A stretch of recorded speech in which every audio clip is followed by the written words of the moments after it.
അല്ല, കൂടല്ലൂർ കൂട്ടക്കടവ് റെഗുലേറ്ററിന്റെ നിർമ്മാണ യന്ത്ര സാമഗ്രികൾ തുരുമ്പെടുത്ത് നശിക്കുകയാണ്. പുഴയോരത്തും പാതയോരത്തുമായി കിടക്കുന്ന ഷട്ടറിന്റെ ഉരുക്ക് ഭാഗങ്ങളാണ് കാട് പിടിച്ച നിലയിൽ കിടക്കുന്നത്.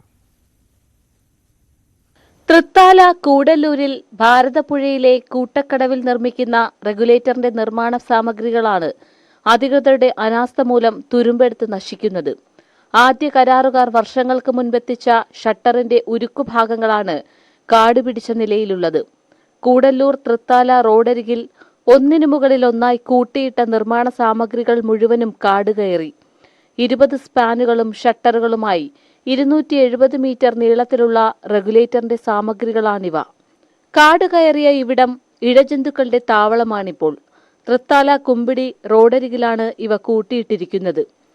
എന്തെങ്കിലും കേടുപാടുകൾ സംഭവിച്ചിട്ടുണ്ടോ എന്ന് പരിശോധിച്ച ശേഷമായിരിക്കും ഇവ സ്ഥാപിക്കുകയെന്നാണ് അധികൃതർ പറയുന്നത്.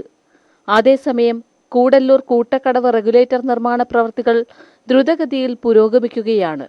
പദ്ധതി യാഥാർത്ഥ്യമാകുമ്പോൾ പാലക്കാട്ടെ ആനക്കര, പട്ടിത്തറ, പരുതൂർ, തിരുവേഗപ്പുറ പഞ്ചായത്തുകൾക്കും മലപ്പുറം, ഇരുമ്പിളിയം, കുറ്റിപ്പുറം തുടങ്ങിയ പഞ്ചായത്തുകൾക്കും ഏറെ പ്രയോജനപ്പെടും. ന്യൂസ് 18